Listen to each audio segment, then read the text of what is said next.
Sukihontu, Namo Buddhaya, tatapan tajam penuh sinis, melihat orang mengarungi arus. Saat muda, mari berbisnis agar tua nanti bahagia terus. Nah, yang kami muliakan Biku Sangga, yang kami hormati Artasilani, Samanera, Romo, Recording in Ramadi, progress. Bapak Ibu yang hadir di Zoom maupun YouTube. Acara ini disiarkan secara online melalui YouTube Dhamma Metta Jember dan Dhamma Televisi. Nah, kita akan memulai acara hari ini dengan nama Karapata.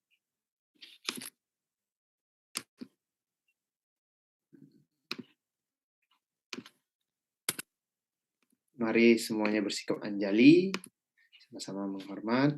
Arahang sama sambuddho bhagawa, Buddhang bhagawantang abhiwademi.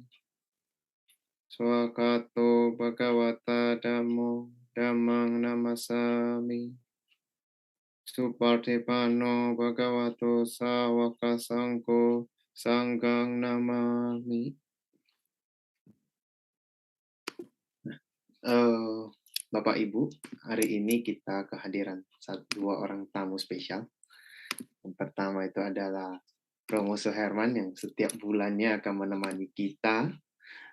Dan hari ini kita kedatangan satu tamu spesial yaitu Koyasa Singgi. Nah, ini adalah Forbes Under 30. Luar biasa ini beliau. Nah, saya akan bacakan profil dari Romo Suherman terlebih dahulu. Romo Suherman ini beliau adalah dosen praktisi senior yang berpengalaman di berbagai industri di Indonesia dan Australia selama 25 tahun. Sebelum menjadi dosen bidang marketing dan bisnis di Universitas Prasetya Mulia sejak 2012. Beliau sangat memahami dunia retail, FMCG, vending machine services, diamond jewelry, dan banking. Beliau aktif sebagai kolumnis di majalah dan koran. Beliau aktif mengajar di Strata 1. Beliau aktif sebagai lead consultant, coach, and corporate trainer bagi klien BVDI consultant di ELI dan menjadi pengajar program CBM, Certificate Business Management, In-House Training, dan PPA, program pengembangan eksekutif. Beliau mengabdikan dirinya sebagai Direktur Pengembangan Bisnis di PVDI, Prasetya Mulia, serta pernah menjabat sebagai Ketua Jurusan Marketing Universitas Prasetya Mulia. Wah, luar biasa. Selamat malam, Romo. Kita bergabung kembali ya malam hari ini. Selamat malam, Teddy. Terima kasih. Nah, berikutnya kita akan lihat Forbes Under 30 kita. Koyasa Paramita Singgi. Nah, beliau lahir di Bekasi 23 April 1995. Terakhir dari pasangan Marga Singgi dan Wanti Sumarta. Keluarganya merupakan aktivis di organisasi Buddhis, khususnya Tridharma. Beliau memulai perjalanan bisnisnya sejak usia 15 tahun dengan modal seadanya. Berawal dari kulakan kaos di Tanah Abang, jatuh bangun mencoba beberapa bisnis lainnya, sampai akhirnya fokus membangun brand sepatu sendiri, Men's Republic. Bisnisnya terus berkembang hingga saat ini menjabat sebagai co-founder and CEO dari Fortius, sebuah perusahaan holding yang menjalankan beberapa brand lifestyle, yaitu Republic di industri sepatu, Karania di industri skincare, Basel di industri performance marketing, dan juga Yayasan Indonesia Berani Melangkah sebagai gerakan kewirausahaan sosial dari perusahaannya. Ia menyelesaikan pendidikan formalnya di Strata 1 Ilmu Komunikasi Bina Nusantara University, lulus dengan makna cum laude, mendapatkan anugerah Binusian Award sebagai mahasiswa yang berprestasi di bidang akademis dan non-akademis di level nasional dan juga internasional. 2 tahun setelah lulus S1, beliau juga mendapatkan anugerah Binus Alumni Recognition Award sebagai alumni yang memberikan dampak kepada masyarakat. Koyasa ini menyelesaikan S2-nya, Strata 2-nya di Magister Manajemen Business School, lulus dengan cum laude dan sebagai mahasiswa eksekutif termuda di Binus Business School. Wah, luar biasa nih. Kita sambut Koyasa. Selamat malam, Ko. Luar biasa nih. Kita kedatangan selamat malam, Pak Teddy. Selamat malam, Romo, Suherman, Malam-malam, luar biasa. Romo, Ramani, semuanya selamat malam. Sokyoto, Namo Buddhaya. Sokyoto, Namo Buddhaya. Ini rising star kita nih, yang men. Ya. Ya, hari ini luar biasa nih, Romo. Kita kehadiran satu tamu luar biasa, muda dan penuh karya nih. Ganteng lagi ya. Biar nggak kalah sama Romo Suherman nih. Jangan ikutin saya, ntar keburu tua. Cepat tua. Nah, baik. Hari ini topiknya sangat menarik. Romo Ramani, Bapak Ibu, menyeduh secangkir kopi. Kita berbisnis saat muda nih. Kita hari ini akan berbincang-bincang dengan Koyasa. Pengalaman beliau, terus apa sih yang akan beliau sharingkan kepada kita agar tidak hanya berbisnis saat muda saja, mungkin di saat ini juga pun kita bisa memulai bisnis kita tanpa ragu dan akan bisa sesukses Koyasa seperti sekarang yang saat ini. Even beliau baru di usia yang 27, tapi beliau udah mantap. Udah di mana-mana tuh kan, nasional dan internasional. Nah, pertanyaan pertama dulu untuk Romo Suherman, as usual. Romo, bagaimana sih menurut Romo itu pentingnya berbisnis sejak muda? Atau pentingnya berbisnis sejak dini? Mungkin orang yang sudah lewat masa mudanya harusnya berbisnis sejak dini nih, bukan sejak muda lagi. Silakan Romo. Oke. Ya, Teddy. Saya pikir kalau kita mau memulai sesuatu, ya nggak perlu menunggu-nunggu. Jadi kapan mulai sesuatu yang baik ya, tapi ya mulai sesuatu yang baik, yaitu pada saat ini juga, present moment. Jadi kalau misalnya lagi muda, itu adalah kesempatan yang baik gitu ya untuk melakukan bisnis. Karena yang saya tahu, melakukan suatu bisnis itu ada beberapa hal yang perlu dimiliki oleh setiap orang ya. Satu adalah harapan untuk menjadi lebih baik, menjadi lebih sejahtera. Kemudian juga bisa membantu banyak orang lain. Gitu. Nah, di dalam melakukan bisnis itu kan ada faktor-faktor peluang, di mana peluang ini bisa dilihat dari dua sisi ya. Kadangkala orang kalau yang dia sering mendapat pengalaman yang kurang menyenangkan atau pengalaman-pengalaman yang tidak sesuai harapan, maka biasanya cenderung rasa pesimisnya itu akan lebih dominan dibandingkan rasa yang optimis. Ya. Sehingga peluang bisa dilihat dari kacamata adanya resiko. Gitu. Nah, tapi bagi seseorang yang memiliki banyak perjalanan kisah hidupnya adalah hal-hal yang menyenangkan, ya, mengalami suatu pencapaian-pencapaian, nah biasanya menjadi optimis. Either optimis atau pesimis dalam bisnis itu dibutuhkan, tapi yang pesimis dibutuhkannya bukan sebagai sesuatu yang mengontrol pemikiran atau semangat, ya, itu adalah bisa menjadi satu strategi yang ditiup-tiupkan kepada pihak-pihak luar. Gitu. Nah, kenapa mesti muda? Biasanya kalau muda itu semangat untuk bergeraknya jauh lebih fantastis dibandingkan jika makin bertambahnya usia. Seperti itu.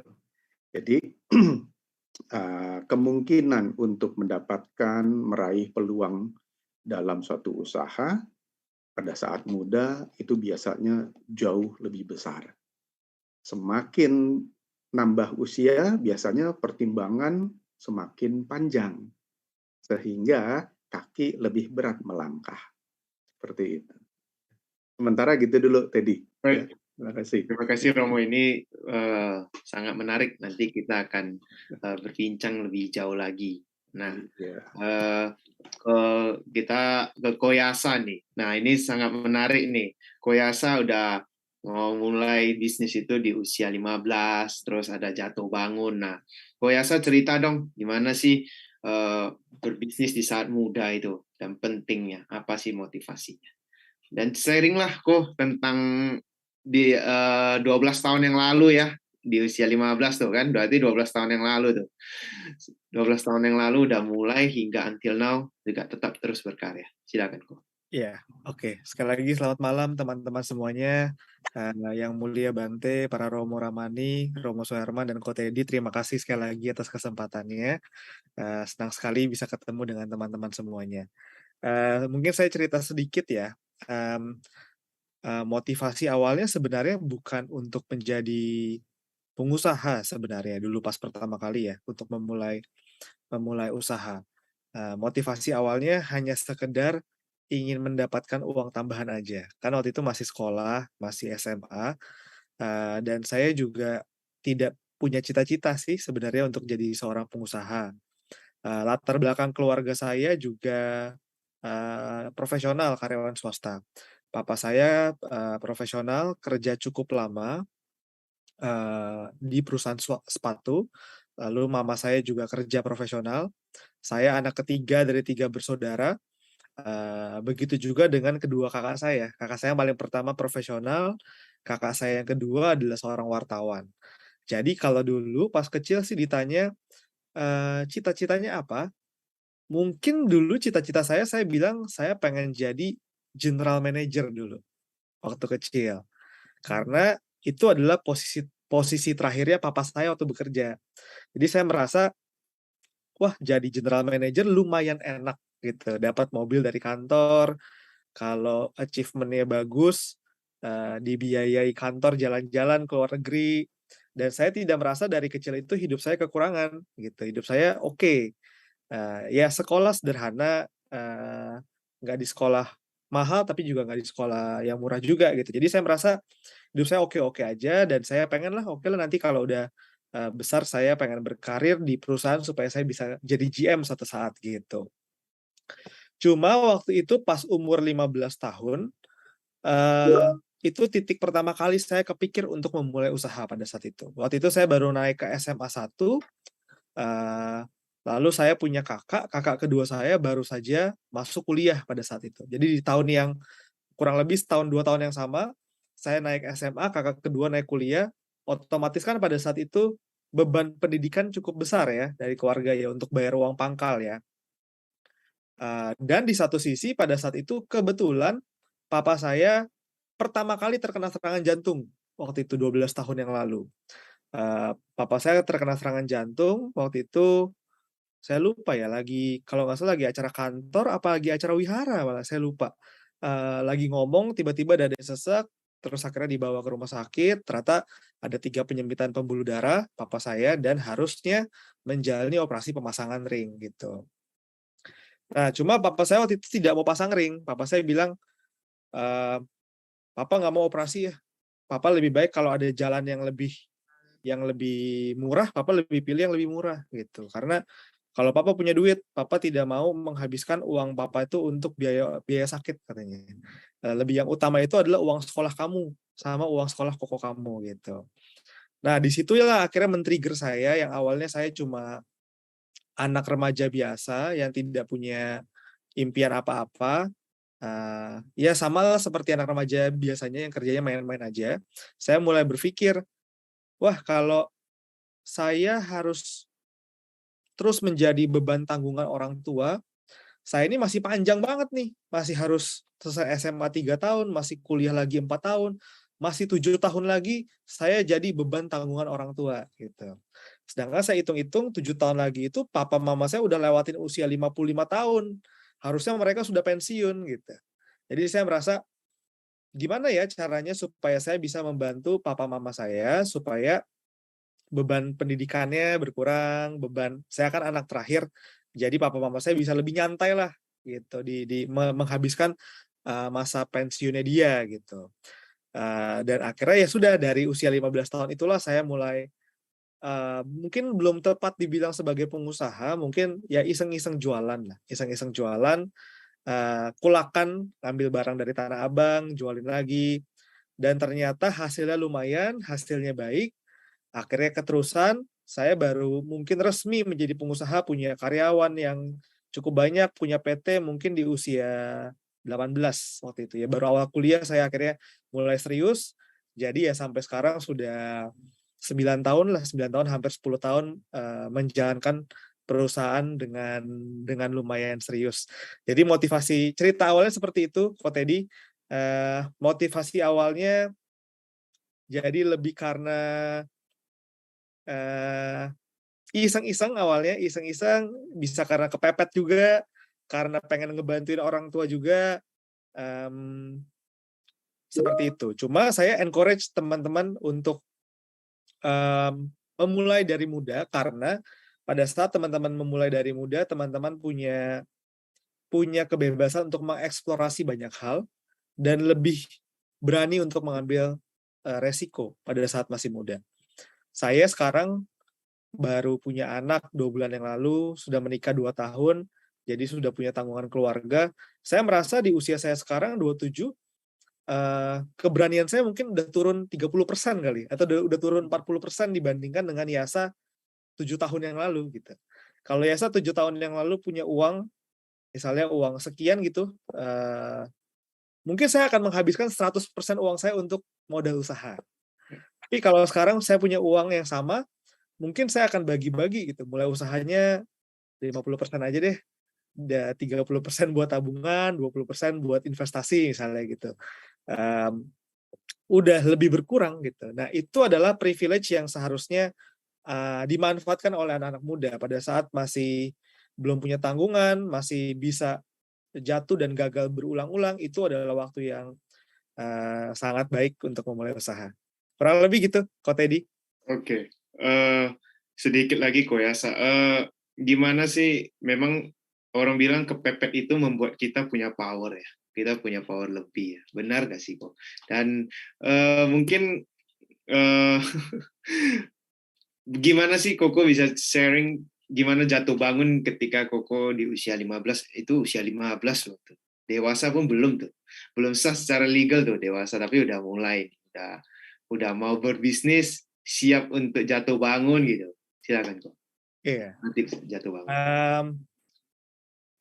Saya pernah baca ada seorang profesor dari Harvard namanya John Cotters. John Cotters ini bikin sebuah buku namanya The Sense of Urgency.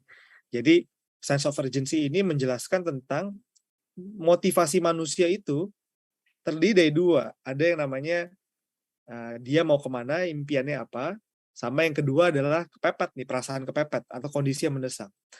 Ternyata di riset itu dikatakan sense of urgency, kondisi mendesak itu lebih besar motivasi yang dibandingkan mimpi kita. Gitu. Jadi memang secara ilmiah ya itu sudah bisa dijelaskan gitu. Misalnya ada satu kondisi dalam hidup ini kita punya pilihan misalnya. Ada satu kejadian, ada seseorang ditanya nih, bisa nggak kamu besok dapat uang 1 miliar untuk modal usaha kamu? Wah, gimana saya carinya besok uang 1 miliar? Pasti susah. Tapi kalau misalnya kita ubah kondisinya, kita bilang, andai kan mama kamu sedang sakit keras, membutuhkan uang untuk operasi malam ini, kalau misalnya uangnya nggak ada, mama kamu bisa lewat. Bisa nggak kamu cari uang 1 miliar? Mungkin jawabannya bisa. Saya akan cari pinjaman kemanapun, jual apapun yang saya punya, karena kondisi yang mendesak gitu kan. Jadi motif orang memulai sesuatu, kalau biasanya kondisi mendesak itu kadang memang lebih kuat gitu ya. Itu juga yang terjadi sama saya ya. Itu yang pertama. Lalu yang kedua, tadi jatuh bangunnya. Ya mulainya waktu itu masih sangat muda, bahkan belum memasuki usia legal. Jadi dulu karena saya jualan online lewat Kaskus waktu itu, nggak punya KTP, nggak punya rekening, jadinya saya bahkan pakai nomor rekening mama saya waktu itu. Nggak minjem nomor rekening, minta dibukain rekening baru untuk saya pinjam untuk usaha. Terus dulu juga bikin PT, saya nggak ngerti, ya akhirnya minjem nama papa saya dulu gitu untuk bikin PT-nya gitu kan. Ya, jadi saya juga bersyukur sekali disupport oleh orang tua saya yang sangat luar biasa. Jatuh bangunnya, ya pasti namanya usaha tidak mungkin, bahkan mungkin bukan cuma usaha ya, di semua bidang pun orang mau jadi atlet, mau jadi dokter, mau jadi profesional, pasti yang namanya gagal itu jatuh bangun itu hal yang sangat biasa. Cuma kalau menjadi pengusaha memang resikonya lebih besar. Resikonya memang pasti lebih besar dibandingkan profesi lainnya karena pengusaha itu berteman dengan resiko ya setiap harinya ya. Kita tidak punya kepastian apapun. Sulit untuk memproyeksi bulan depan kita masih bisa tumbuh berapa persen gitu. Itu sangat sulit sekali, beda dengan kalau kita sebagai karyawan kita punya proyeksi bulan depan gaji sudah pasti gitu kan ya. Jatuh bangunnya banyak banget. Saya di bisnis yang sekarang ini, di bisnis yang jadi sekarang ini kan saya jalanin ada sepatu, ada skincare, dan ada beberapa bisnis lainnya. Di satu company namanya Fortius, itu adalah bisnis saya yang keempat gitu. Yang keempat yang akhirnya bisa bertahan dengan sampai cukup lama sampai dengan sekarang. Jadi dari waktu umur 15 itu saya udah coba 3 bisnis yang tidak berhasil. Dan di bisnis yang keempat ini walaupun jalan sampai sekarang, tapi di pertengahan jalan pun mungkin saya udah 3-4 kali juga nyaris bangkrut di perusahaan ini gitu. Pernah mengalami hutang yang sangat besar, dikejar-kejar hutang setiap hari, lalu saya pernah harus pecat 90% karyawan di kantor gitu. Jadi ya itu menjadi satu bagian sendiri ya, Ko Teddy ya, dalam membangun bisnis. Oke, thank you Ko. Nanti kita bincang-bincang lagi. Nah, ke Romo Herman dulu. Romo, ini Ko Yasa juga jatuh bangun ya. Ini tadi Ko Yasa juga cerita bahwa ini bisnis keempat, bahwa 3 bisnis sebelumnya mungkin jatuhlah, yang bangun yang keempat. Nah, dari Romo sendiri, gimana sih supaya agar kita, baik itu karir, baik itu bisnis, baik itu pekerjaan, apapun itu, bagaimana sih kita menghadapi jatuh bangun itu? Oke, kalau kita kerucutkan untuk bisnis lah gitu, karena topik kita berbisnis ya. Gimana berbisnis agar tetap konsisten, tetap jatuh bangun pun kita tetap optimis. Baik.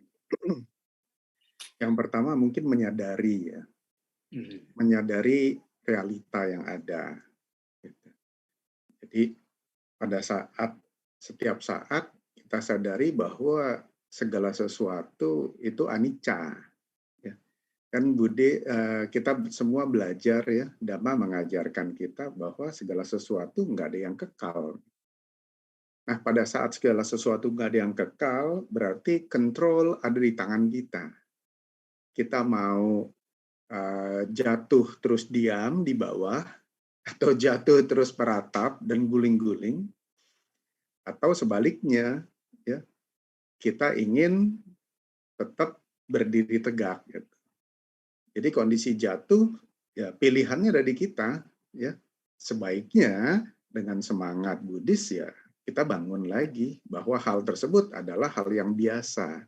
Jadi menyadari bahwa setiap tindakan, apalagi bisnis, ya, di mana dalam bisnis kita selalu mengelola berbagai macam ketidakpastian tersebut, ya, sehingga yang disebut resiko.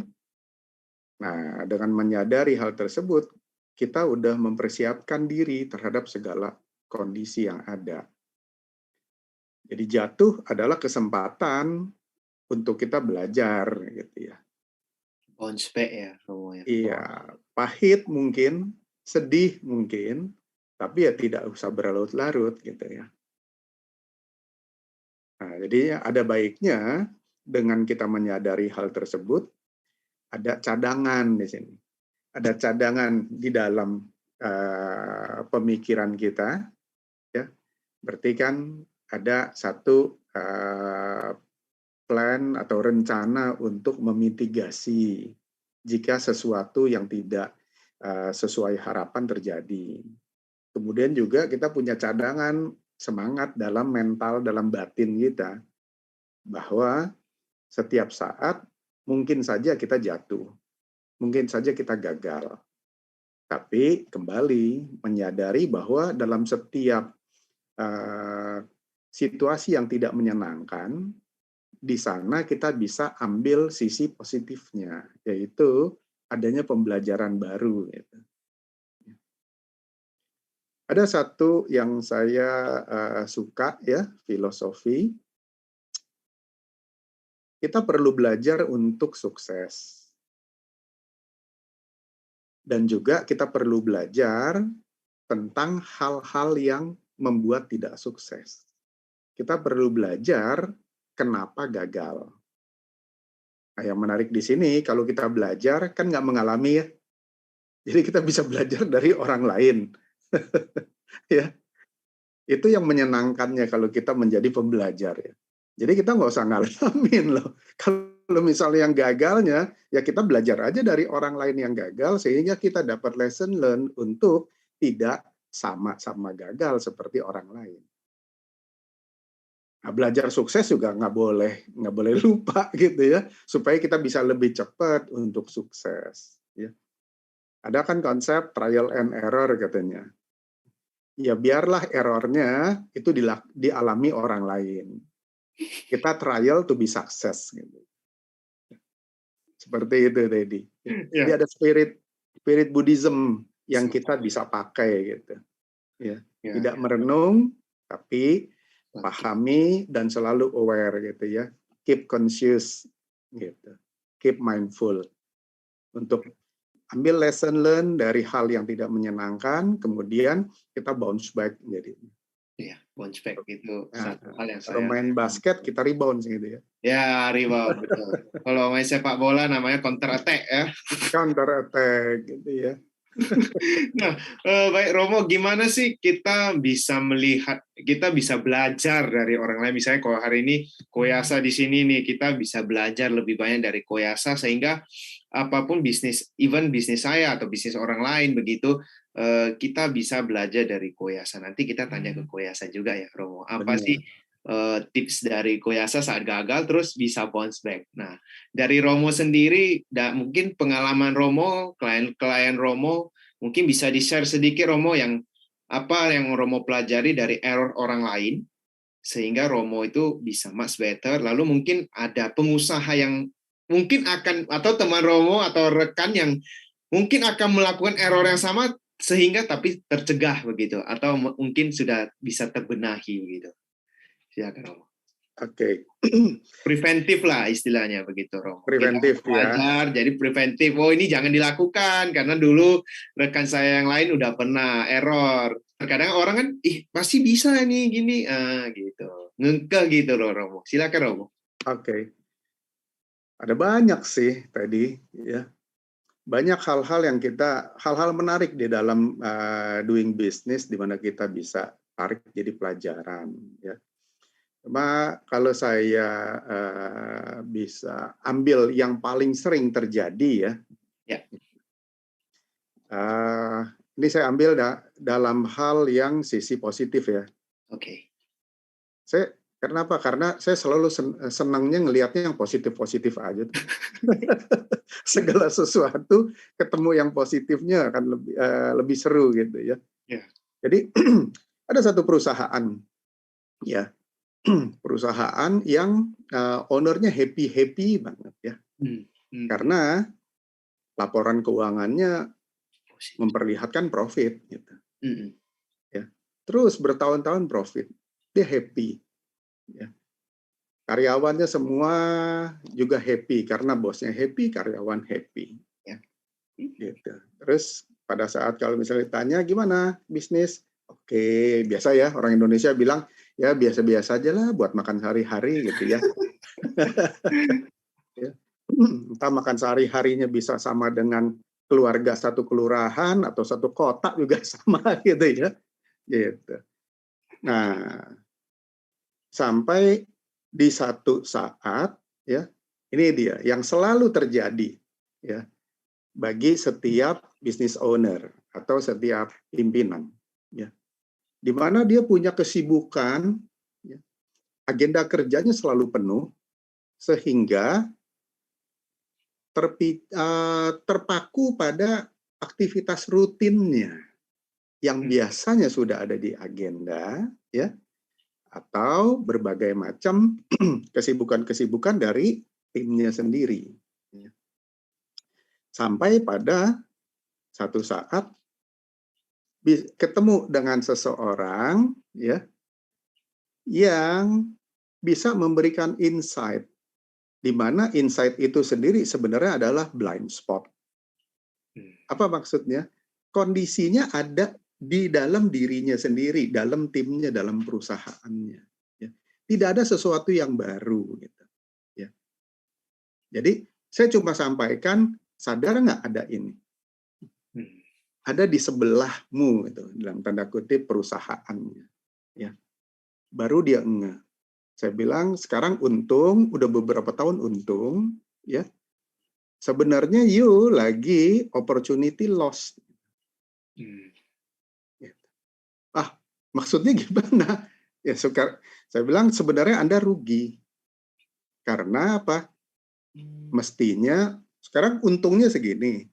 Mestinya untung Anda adalah sekian. Jadi ada gap keuntungan yang tidak disadari. Jadi ada produknya yang sebenarnya kalau dihitung-hitung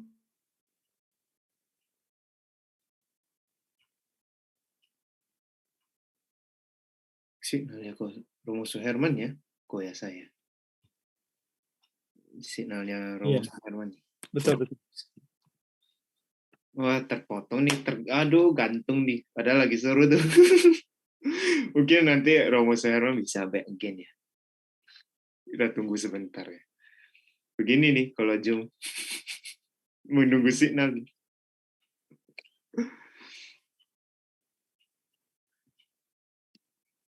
Ya, Romo Suherman join again.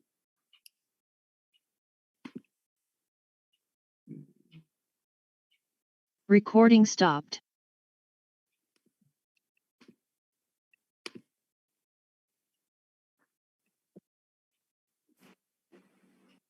Maaf, kena kepotong. Gangguan teknis. Suara saya kedengaran nggak? Kedengaran, Romo. Kedengaran ya? Yang belum. Sorry.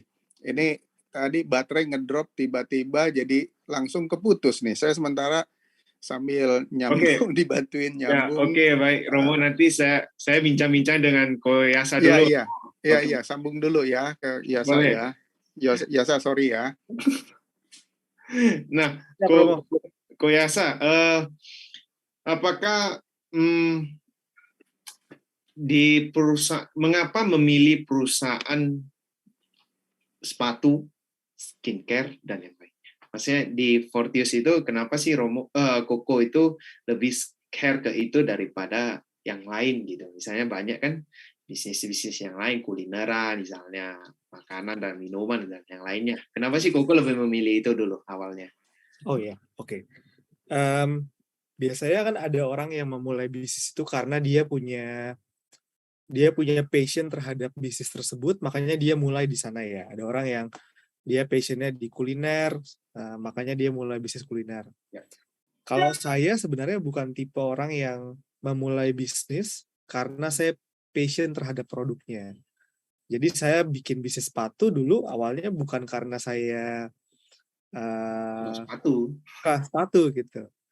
Kebetulan saya hampir semua bisnis yang saya jalani, saya tidak memulainya karena passion. Karena sampai sekarang pun saya juga nggak tahu passion saya apa. Jadi,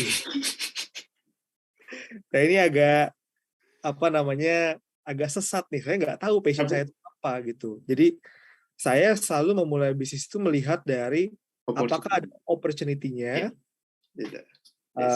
lalu apakah kira-kira saya bisa ngejar opportunity itu nggak dengan resource saya gitu. Yang penting pokoknya saya usahakan semaksimal mungkin bisnis yang saya jalani itu tidak melanggar Pancasila, tidak melanggar prinsip-prinsip Buddhis yang saya pegang gitu. Saya bikin bisnis sepatu, saya berusaha saya tidak menggunakan bahan-bahan yang berasal dari animal leather gitu. Saya bikin skincare, saya berusaha juga tidak pakai animal testing produk skincare-nya gitu. Jadi saya lebih melihat bisnis itu, apakah bisnis ini ada opportunity-nya di industrinya, lalu apakah sesuai dengan prinsip-prinsip value yang saya pegang. Jadi kenapa ke sepatu? Karena dulu kebetulan papa saya kerja cukup lama di perusahaan sepatu, saya melihat ada opportunity di sana. Papa saya punya banyak kenalan pabrik-pabrik sepatu, jadi saya bisa mulai lebih mudah gitu. Itu yang sepatu. Yang skincare kebetulan saya punya sahabat baik, dia bisnisnya skincare. Terus waktu itu company saya merger sama company dia, akhirnya saya jadi ikutan bisnis skincare gitu. Terus saya juga sekarang lagi develop gummy, multivitamin gummy. Kenapa bisa ke situ? Karena ngeliat opportunity-nya lagi grow. Kita di dalam company kita juga punya digital marketing company. Sama, itu juga karena kita ngeliat opportunity-nya. Jadi, saya ngeliat opportunity, lalu apakah opportunity itu sekiranya bisa saya jalanin atau enggak. Kurang lebih gitu, Ko Teddy, kalau saya milihnya. Oke. Satu hal yang menarik. Ada orang mengatakan seperti ini, tapi ini keduanya tidak salah. Pilihan pertama itu orang bilang, dalami satu bidang, jangan banyak bidang, atau multitasking, multi bisnis, seperti Koyasan ini kan skincare dan sepatu itu kan dua hal yang berbeda. Tapi kan Koyasan melihat opportunity. Terus yang lainnya kan. Nah, Koyasan tipe yang mana? Tipe yang orang yang katanya one business tapi memang mantap di satu bidang, atau banyak opportunity, banyak bidangnya. Kalau saya sih, contohnya saya banyak bidangnya, banyak multinya saya. Saya seperti Koyasan nih kayaknya. Silakan kok. Nggak ada yang benar, nggak ada yang salah. Ya. Masing-masing orang punya style-nya masing-masing. Cuma saya baru masuk ke industri skincare itu setelah 5 tahun di industri sepatu. Jadi baiknya tetap fokus dulu di satu bidang sampai jangka waktu tertentu di mana kita udah Stable. Udah ngelotok lah, kita udah paham banget dengan industri itu, baru pindah bidang. Gitu. Tapi andaikan nggak pindah bidang juga nggak salah juga gitu. Saya balik lagi kenapa saya ada akhirnya diversifikasi, karena ada opportunity aja. Kalau nggak ada opportunity pun saya ngerasa saya akan di sepatu terus. Kebetulan dapat opportunity-nya. Gitu. Jadi kalau saya sih kasih saran, fokus dulu di jangka waktu tertentu, sedikit-dikitnya 3-5 tahun, baru kita coba lihat ke yang lain. Karena kalau yang lain terlalu cepat juga nggak baik juga. Ya, jam lompat sana, lompat sini, lompat sana, lompat sini, akhirnya nggak ada yang jadi gitu ya. Betul. Ya, oke. Thank you Koyasan. Nah, kita back to Romo. Mungkin silakan Romo dilanjutkan. Bagaimana melihat opportunity mungkin. Oh, oke. Belum set co-host ya. Oke. Silakan Romo. Oke, sekarang bisa. Tadi belum bisa. Oke, baik. Mohon maaf ya kepada semua. Tadi tidak tanpa disadari baterainya ngedrop, langsung putus. Nyambung yang tadi saya share. Jadi poinnya adalah ya bahwa si perusahaan kawan tersebut, klien, tidak menyadari bahwa selama ini dia merugi. Meruginya tanda kutip ya. P&L-nya untung. Laporan keuangannya untung, tapi dia rugi karena apa? Adanya kesempatan untung yang tidak disadari. Gitu.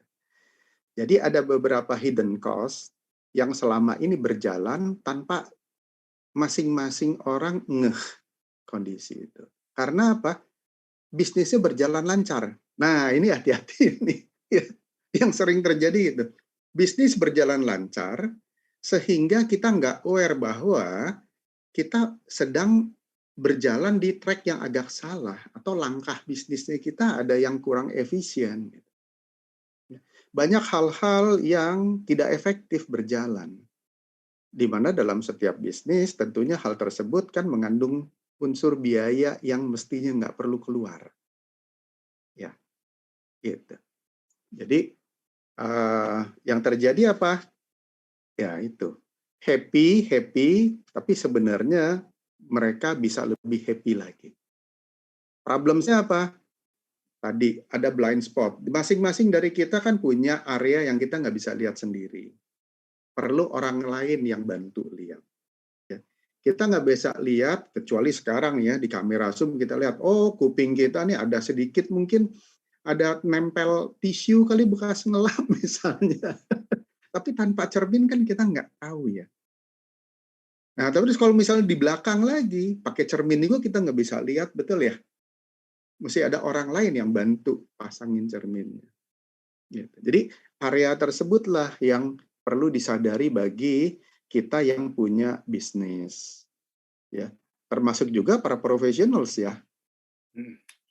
Karena selalu setiap kita itu punya area yang kita nggak bisa lihat sendiri. Di mana di sana ada satu positifnya apa? Banyak kesempatan-kesempatan, peluang-peluang yang bagus untuk kemajuan diri, kemajuan bisnis, membuat customer happy, membuat bisnis kita lebih efisien, ya, organisasinya lebih lebih slim, seperti itu. Jalan operasinya bisa lebih cepat dan sebagainya. Nah, satu hal, teman dari bisnis lancar, hati-hati ya, bisnis lancar itu membawa kita terbuai dengan kesibukan, tadi tidak memahami adanya peluang yang hilang, tidak menyadari adanya biaya-biaya yang mestinya nggak perlu dilakukan terus karena bisa bayar. Terus hal lainnya apa? Kesibukan tersebut membuat pisau kita tumpul. Kita terus melakukan segala sesuatu, lama-lama kita tumpul. Nah, banyak para pebisnis dan profesional lupa untuk mengasah pisaunya. Pada saat mengasah pisau, tentunya kita tidak melakukan pekerjaan rutin, kan? Ya, kita duduk diam, entah merenung, atau kita review diri kita, review tim kita, ya, atau lakukan training untuk diri sendiri, untuk tim, dan sebagainya. Nah, mengasah pisau ini adalah ya mendevelop kemampuan diri dan refresh lagi knowledge-nya kita. Refresh lagi cara kita bekerja. Gitu. Ini yang sering terjadi, kalau tadi pertanyaannya, ya, apa yang sering terjadi? Ini yang sering terjadi. Orang lupa. Atau biasanya suka menihilkan. Nggak perlu training lah, udah lancar kok. Kalau terjerembab, ada problem, baru cari training. Nah, itu sama juga apa? Tidak menjaga kesehatan, begitu sakit, baru itu ya.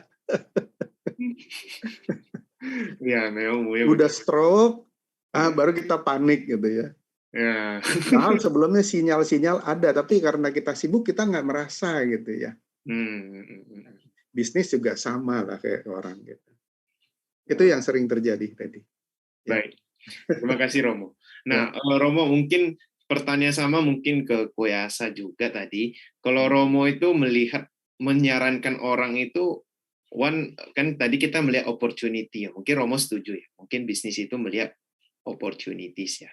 Banyak kesempatan, mungkin di sini peluang, di situ peluang. Nah, menurut Romo orang itu berbisnis itu one business atau multitasking atau one only gitu. Okay. Kedua-duanya mungkin dipadu. Tadi Koyasa jawabnya dipadu itu. Kita udah mantapkan dulu satu, baru kita jalani yang kedua, yang berikutnya begitu. Silakan Romo. Baik, saya mendukung pemikiran Yasa. Ya, jadi mastering dulu salah satu bidang. Gitu. Setelah kita mastering, ya menguasai dengan baik, istilahnya bisa autopilot gitu ya, kita bisa lepas ke tim anak buah, baru kita lumayan punya waktu yang baik untuk mengerjakan hal yang berbeda. Gitu. Tapi apakah harus hanya satu saja? Enggak juga sih, ya. Karena kita punya kemampuan yang baik kok, ya. Rata-rata daya pikir kita yang kepake itu masih sangat minim. Kalau kita ambil garis tengahnya 50%, kemampuan yang kita pakai biasanya di bawah ini kok. Ya. Jadi sebenarnya kita masih punya potensi yang banyak. Ya. Nah, dalam bisnis ya, jadi pemikiran, daya olah pikir, analisa tersebut setahu saya itu sangat penting ya.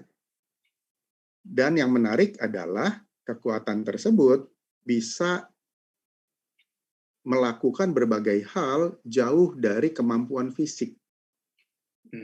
Kemampuan fisik ada batasnya. Orang bilang tangan kita cuma 2, nggak bisa pegang lebih dari 2 barang. No, bisa loh, asal pakai ini kan gitu. Ya, punya tangan cuma 2, kita bisa pakai kantong kresek kok, dapat lebih banyak daripada genggaman tangan. Kita bisa pakai keranjang, kita bisa pakai mobil, kita bisa pakai truk, dan kita bisa hire orang kok buat bawa banyak barang seperti itu. Jadi apakah hanya satu saja? Enggak juga sih. Ya. Banyak boleh nggak? Boleh. Sejahtera, kaya itu juga tidak dilarang kok ya dalam agama Buddha. Gitu. Malah untuk makmur, kaya raya, ya, zaman Buddha masih hidup, kita bisa baca ya, banyak para hartawan ya, yang membantu perputaran roda dharma lebih lancar. Gitu. Nah, jadi apakah kita perlu sejahtera? Saya sampaikan kita semua perlu dan kita punya hak untuk sejahtera, gitu ya, untuk kaya raya. Kayak Bro Yasa nih ya. Jadi perusahaannya perlu banyak perusahaan boleh nggak? Boleh, itu bagus loh. Nanti kita bisa bantu banyak orang kan. Kalau multitasking, nah ini yang menarik ya. Sedikit ya, saya share dari hasil research. Ya. Manusia sebenarnya nggak bisa multitasking. Ya. Kalau multitasking dalam artian itu adalah mindful ya. Oh ya, oke. Karena ternyata dari ilmu otak manusia itu cuma bisa once in a life, in a time gitu. Oh, ya. Jadi satu momen cuma bisa satu. Ya. Gitu. Jadi kalau bicara multitasking sebenarnya bukan multitasking sih. Cuma kecepatan kita, otak kita berpikir ya, berpindah objek serta kegesitan motoriknya kita. Ya. Multi bisnis, saya agree. Ya. Multi job, oke. Nah, konsep multitasking jangan sampai berpikir oh kita bisa nyambi nih. Ya. Pada saat nyambi pasti ada yang kualitasnya berkurang. Gitu. Nah, mudah-mudahan itu bisa menjadi inspirasi ya untuk direnungkan baik-baik. Hati-hati ya. Anak-anak zaman now juga multitasking no way gitu. Otaknya sama kok, cara kerjanya sama. Ya. Gitu. Oke. Silakan aja berbuat yang banyak-banyak, tapi perlu disadari ya, asal udah terlatih gitu ya. Kalau nggak terlatih nanti berantakan semua. Baik. Bapak Ibu Romo Ramani yang ingin bertanya kepada Koyasa, ini kesempatan yang baik nih, silahkan nanti bisa ketikkan di chat, nanti saya bantu bacakan, atau ke Romo Soherman baik di Zoom ataupun di YouTube, silahkan diketikkan pertanyaannya, nanti saya bantu untuk bacakan. Nah, ke Koyasa, gimana sih kok orang anak-anak muda ini yang takut ya, tadi kalau kata Romo Soherman, kita kalau orang yang hidupnya lebih bahagia, lebih optimis, dia melihat opportunities, begitu, melihat something good in the positive way, begitu, lebih optimis daripada pesimis. Nah, gimana sih? Sedangkan banyak orang yang lebih banyak pesimisnya, mau mulai bisnis nanti takutnya rugi, itu belum mulai tuh, itu belum mulai, tapi udah takut rugi, terus udah nanti kalau saya jual sepatu nih, ada nggak ya yang beli ya? Ada nggak ya yang ini? Udah, kita belum mulai tuh, tapi udah pikirannya udah negatif duluan, belum bertindak. Nah, dulu di Koyasa pernah nggak sih pemikiran begitu? Nah, kalaupun ada, gimana sih kita overcome pemikiran seperti itu? Ini mainstream lah, ini di mana-mana pasti orang selalu pengen tahu sih gimana overcome the fearness in ourselves lah, begitu. Silakan kok. Iya. Pertama, kita harus sadari dulu bahwa rasa takut itu tuh nggak boleh nggak boleh dihilangkan sebenarnya Ko Teddy. Tapi harus dipelihara dalam kadar waktu yang pas. Itu rasa takut, rasa sakit itu harus dipelihara. Jadi misalnya gini, saya kasih analogi ekstrim ya. Ada di dunia ini, teman-teman, orang-orang yang mengidap penyakit di mana sensor sakit dalam tubuh dia tuh hilang. Jadi tubuhnya itu tidak bisa merasakan sakit sama sekali. Jadi misalnya ada orang yang mengidap penyakit ini, dia tidak mengetahui kakinya itu lagi patah. Jadi dia jatuh, tapi dia tidak tahu kakinya patah. 3 hari kemudian tiba-tiba udah nggak bisa kepake jalan karena udah terlalu fatal sakitnya.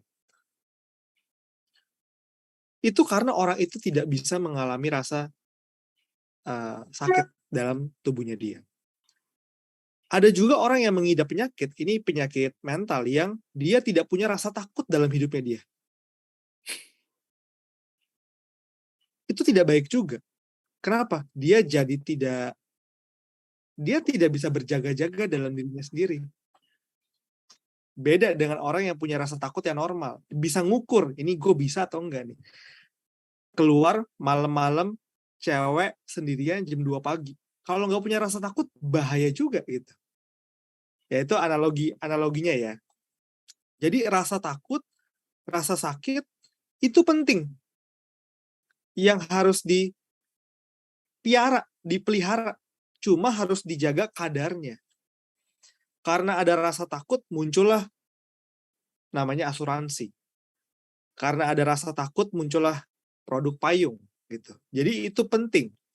Nah, jadi kalau misalnya kita pengen memulai sesuatu, kita takut, yang perlu kita lakukan adalah biasanya saya akan membedah rasa takut saya. Ada di mana? Misalnya, saya pengen memulai sesuatu, kok saya takut ya? Oke, saya tanya kenapa saya takut? Kayaknya karena modalnya terlalu besar.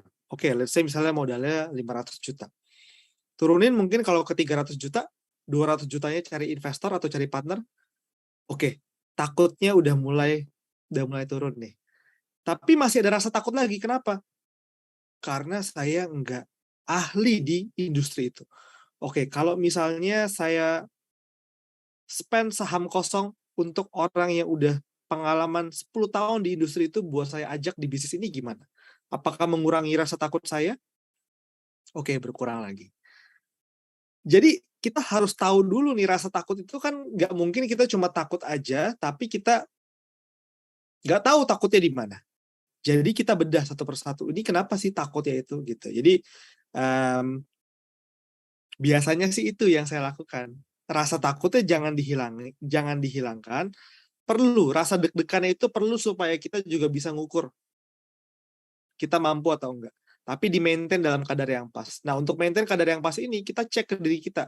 Kita yang masih ngeganjal di mana. Dan kita solve itu pelan-pelan, satu persatu. Kurang lebih gitu ya, Ko Teddy ya. Oke, baik, Koyasa. Sekarang Koyasa udah berapa sih anggota karyawannya? Mungkin staff-staffnya di PT-nya udah berapa sih kira-kira kok? Ada 30 orang. Wah, luar biasa nih. Semua aktif ya. Bahagia semua ya. Karena bosnya bahagia, benar ya Romo ya.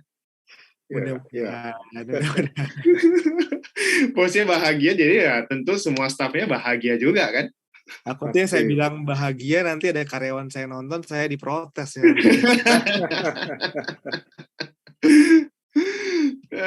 Baik Bu, satu lagi pertanyaan sebelum kita ke Romo Suherman, Po. Bagaimana menghadapi mental block? Tadi kan tadi ada sedikit mental block. Tadi kan kita berbicara tentang fear, tentang rasa takut, terus rasa pesimis mungkin, untuk aware dan sebagainya. Nah, gimana sih kita bisa membuka mental block? Misalnya dalam berbisnis lah kita berbicara, karena mental block kan luas ya. Nah, kita berbicara tentang bisnis dulu. Untuk orang-orang yang saat ini mungkin ingin berbisnis atau ingin memulai bisnis begitu. Even di usia muda ya, seperti kita nih.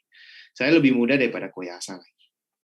Kalau menurut saya sih kita kecilin dulu langkahnya ya. Jadi misalnya gini, saya kasih ibaratnya kayak kita mau nge-gym. Ya, dulu saya pertama kali mau latihan gym, habis saya latihan, hari pertama latihan, kotanya di badan saya kayak habis digebukin.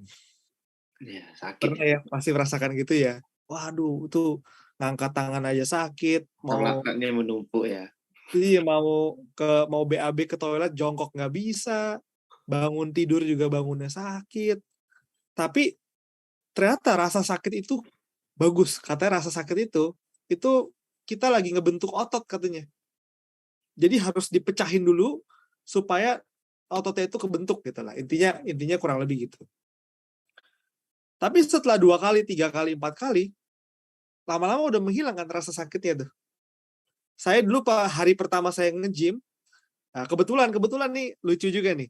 Jadi saya lagi lumayan sering lagi latihan gym, mungkin kurang lebih dari 3-4 bulan yang lalu. Nah kebetulan coach saya, pelatih gym saya, itu guru meditasi, orang Buddhis. Namanya Ko Hendrik Tanuwijaya. Jadi dia ini praktisi meditasi, bahkan dia juga ditahbiskan sebagai biksu dari tradisi Jepang. Jadi tapi masih aktif sebagai, kalau biksu tradisi Jepang tuh tidak benar-benar kayak full pakai biksu setiap hari, tapi masih kayak perumah tangga gitu ya. Dan dia praktisi meditasi, ngambil sertifikat meditasi banyak sekali untuk meditasinya. Nah, dia cerita bahwa olahraga itu sama, kita latihan olahraga di nge-gym itu sama seperti kita latihan meditasi. Cuma kalau olahraga latihan otot, meditasi latihan pikiran. Bebannya harus dikasih bertahap demi bertahap. Kalau saya hari pertama nge-gym, saya badan sakit, muntah, sampai nggak kuat lagi, itu pertama tandanya saya sedang bertumbuh. Sama juga, kita meditasi, kita ngerasa, aduh kok bosen banget ya, aduh gila, suntuk banget, ngantuk banget, itu juga tanda kita sedang bertumbuh. Kita lagi latihan.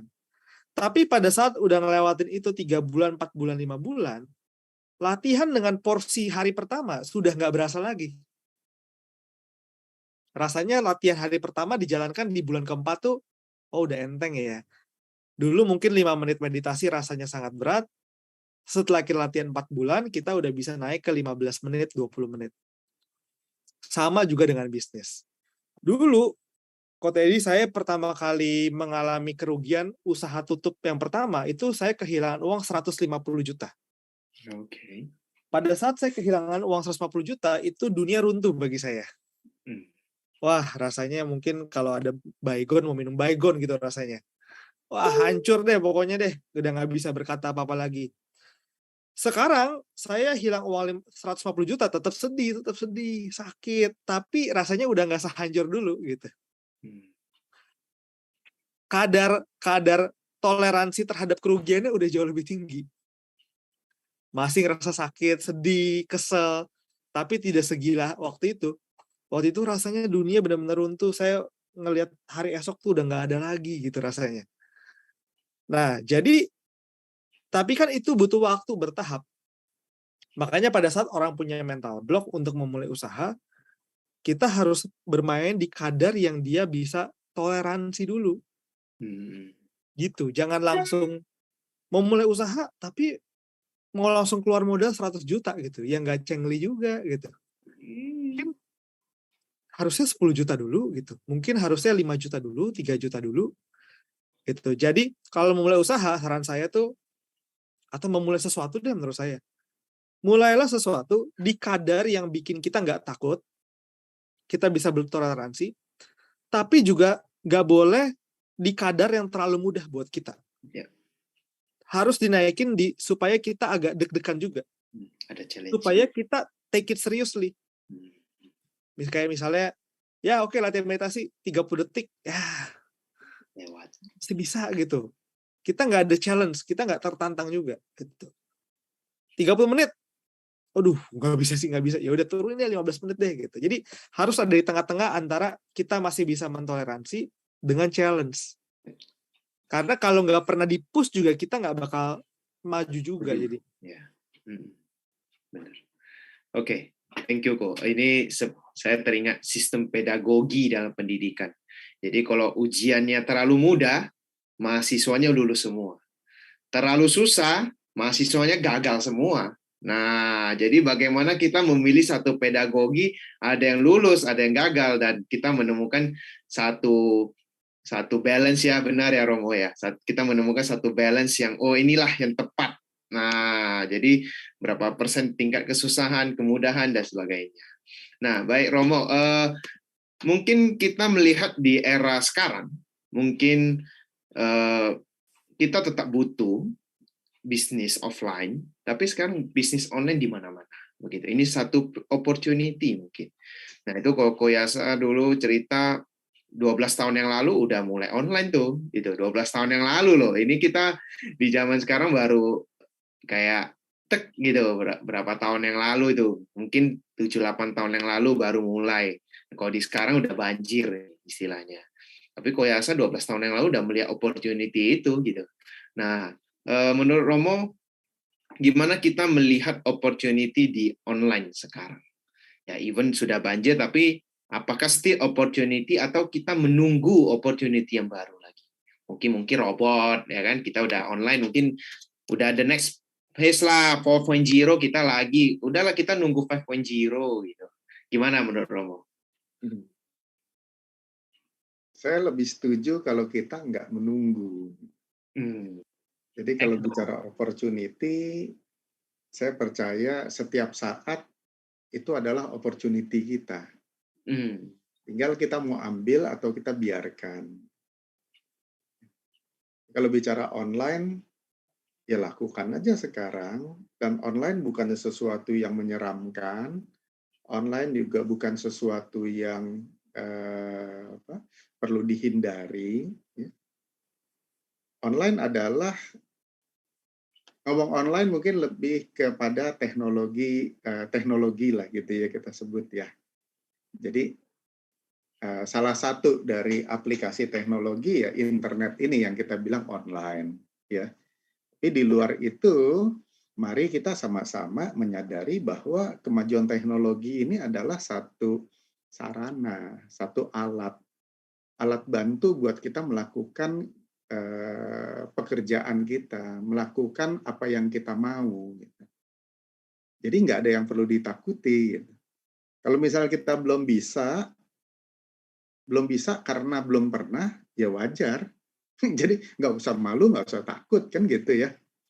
Terus kalau misalnya kita udah pernah masih belum bisa juga, ya nggak apa-apa.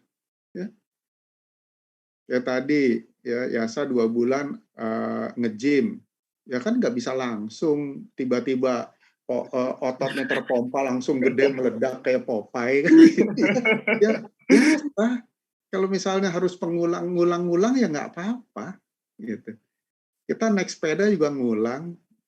Jatuh. Belajar jalan aja kita ngulang-ngulang kan nggak langsung begitu lahir kayak bayi Siddhartha langsung melangkah 7.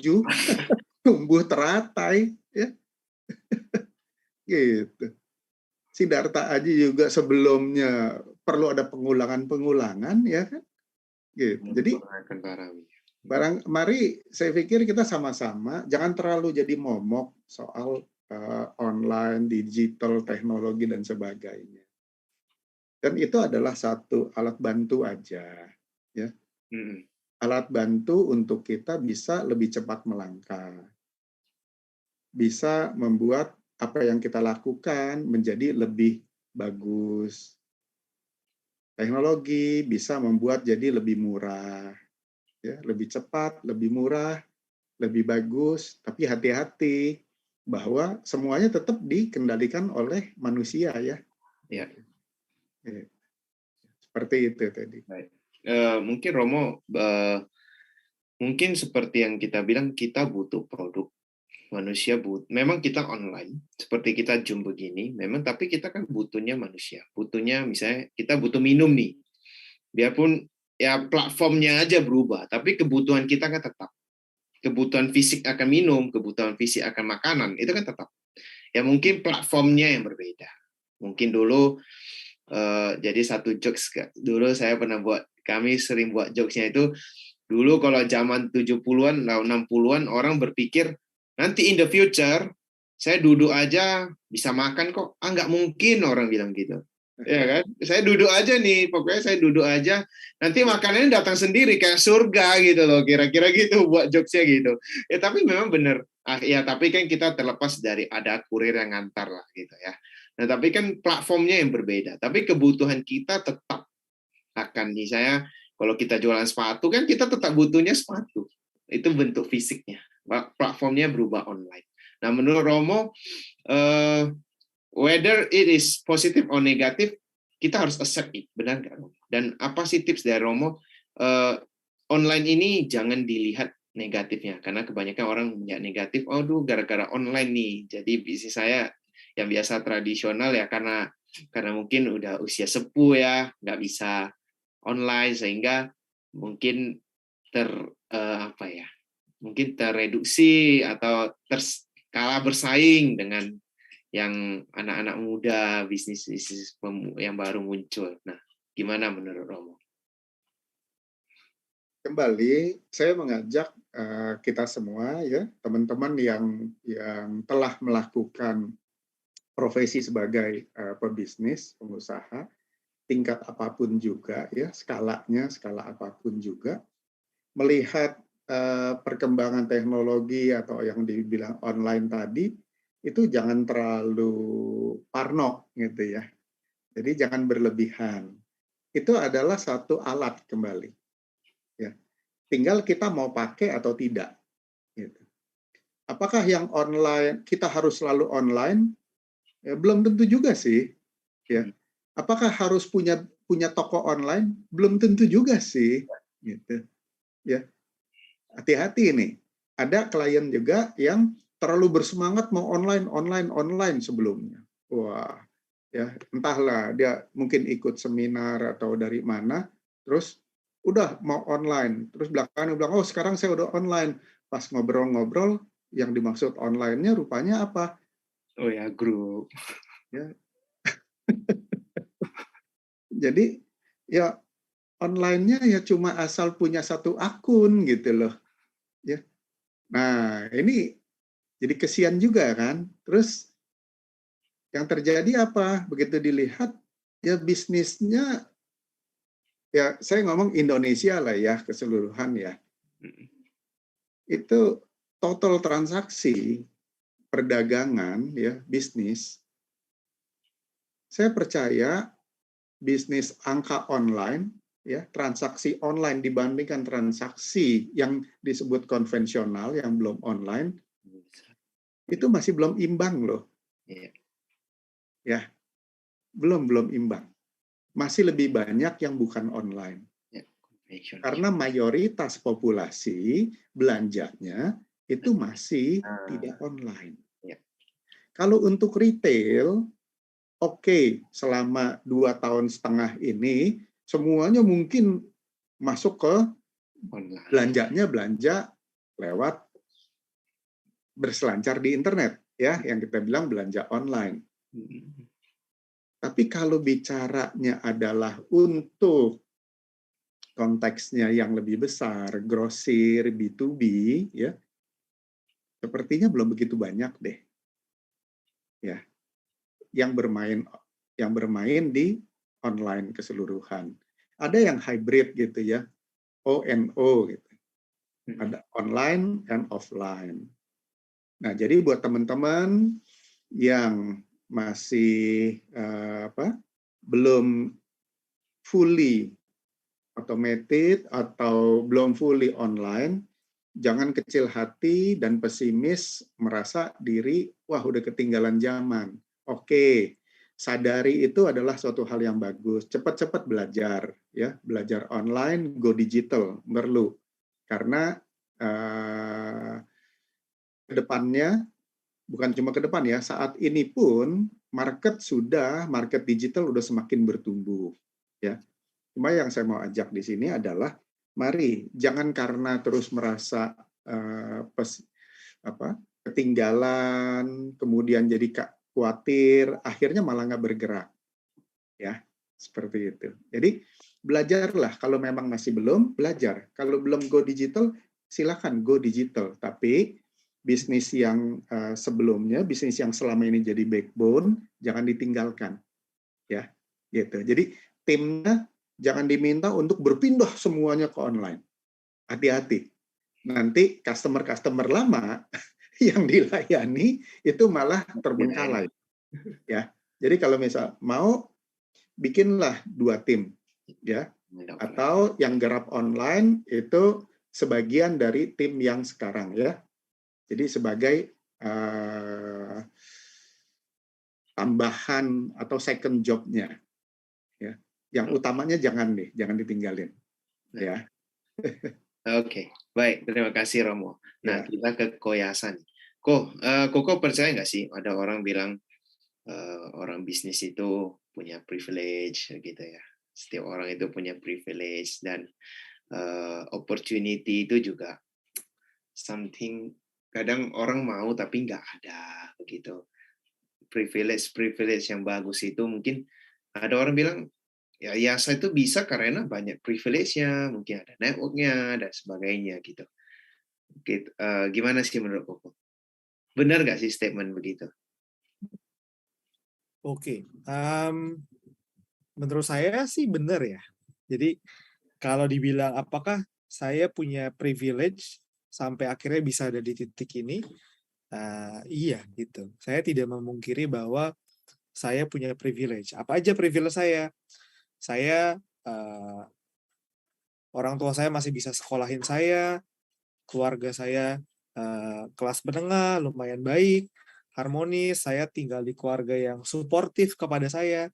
Itu adalah privilege saya gitu. Cuma pertanyaannya adalah, apakah banyak orang yang punya privilege lebih besar daripada saya? Lebih banyak juga gitu.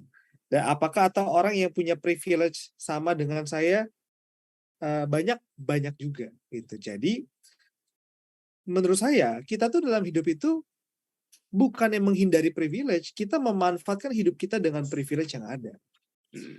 Karena kita nggak bisa pilih kita mau terlahir dari keluarga mana dengan kondisi kayak gimana. Misalnya, saya terlahir di keluarganya yang punya BCA gitu misalnya.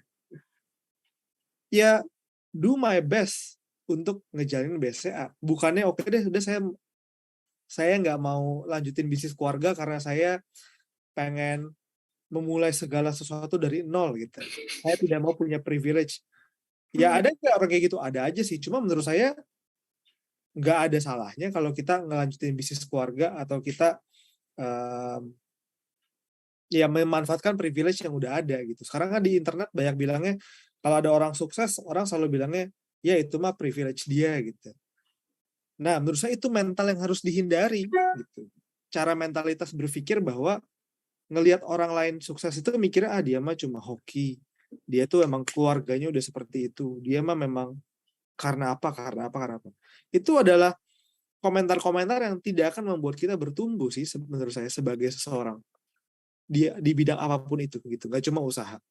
Harusnya kita pada saat ngelihat seseorang mencapai satu posisi, kita harusnya turut bermudita cita atas pencapaian tersebut, dan kita berpikir gimana caranya saya bisa maksimalkan diri saya lebih baik lagi gitu. Jadi kalau saya sih nggak memungkiri bahwa saya bisa ada di titik ini punya privilege. Orang tua saya bisa mulai bisnis sepatu karena dulu papa saya juga sangat lama di industri sepatu. Dan saya mencoba untuk memanfaatkan privilege itu dengan baik dan tidak menyia-nyiakannya. Saya tidak take it for granted apa yang udah saya punya, saya berusaha memaksimalkan sebaik-baiknya gitu. Oke, baik. Terima kasih kok. Terus pertanyaan next question adalah apakah opportunity itu karena baik? Ya kan nggak semua orang mengenal, mungkin ya karena hoki lah, karena opportunity itu ya memang dia hoki deh karena baiknya berbuah dan sebagainya. Apakah Koko percaya? Bukan percaya lah, mungkin pasti percaya. Cuma bagaimana menanggapinya begitu ya? Saat mungkin ada karma baiknya. Terus kan karma baik itu juga dikondisikan kan, karena kita rajin karena kita mau usaha begitu ya, mengkondisikan agar opportunity itu ada. Nah, silakan. Wah, ini menarik banget nih Ko Teddy nih. Mungkin nanti ini bisa ditambahkan juga oleh Romo ya, oleh Arman. Mungkin saya pakai satu cerita aja. Jadi dulu waktu saya mulai bisnis sepatu sekitar 7-8 tahun yang lalu, saya dikenalin lah sama satu pabrik nih untuk saya bikin di sana. Di mana pabrik tersebut dia dulu bekerja sama dengan perusahaan tempat papa saya bekerja. Gitu. Jadi udah kenal sama papa saya lama. Lalu papa saya bilang, anak saya pengen mulai usaha sepatu nih, boleh tolong dibantu atau enggak gitu. Akhirnya saya datanglah ke pabrik itu. Dan itu pabrik yang biasa membuat brand-brand internasional yang udah besar dengan quantity order yang sangat besar. Tapi karena saya kenalan dikasih jalan sama papa saya bisa bikin di sana dengan quantity yang sangat kecil, di mana quantity itu sangat tidak masuk akal gitu. Nggak bakal ada pabrik sebesar itu pengen ngerjain sedikit itu gitu ya. Dengan quantity sangat kecil dan masih ngutang lagi 2 bulan. Gitu, dikasih bayar tempo 2 bulan. Nah, singkat cerita, disitulah pertama kali saya mulai bisnis sepatu sama pabrik itu, dan ternyata berjalan dengan lancar. Bertahun-tahun akhirnya dari yang saya order kecil, akhirnya order gede sampai ribuan sepatu setiap bulannya sama si pabrik itu. Nah, satu hari setelah udah kita kerja sama lama bertahun-tahun, saya makan bareng sama si pemilik pabrik. Saya bilang, kok kenapa dulu Koko pengen bantuin saya? Kan saya waktu itu order kecil, ngutang lagi 2 bulan, kok mau ngebantuin gitu. Si pemilik pabrik ini bilang gini, ya saya tuh ingat dulu pertama kali saya mau mulai bisnis pabrik sepatu, nawarin ke perusahaan tempat papa kamu kerja. Papa kamu yang kasih order ke saya. Jadi saya punya utang budi sama papa kamu. Makanya saya mau bantuin juga pas papa kamu bilang anaknya pengen usaha sepatu. Nah, di situ saya benar-benar ini banget ya, terharu banget ya, karena itu mungkin kekuatan karma baik yang diciptakan oleh keluarga saya, yang secara tidak langsung oleh papa saya, pernah membantu si pabrik kecil ini kasih orderan, lalu akhirnya bisa lewat ke saya lagi, bisa balik ke papa saya lagi, tapi lewat saya gitu. Akhirnya kan saya mungkin bisa mensupport keluarga, bisa bantu keluarga gitu. Jadi saya percaya banget sih bahwa dalam bisnis itu, opportunity itu karma baik. Kita ketemu partner yang tepat, kita ketemu dengan produk yang tepat, supplier yang tepat, itu peran karma baik banyak sekali di sana.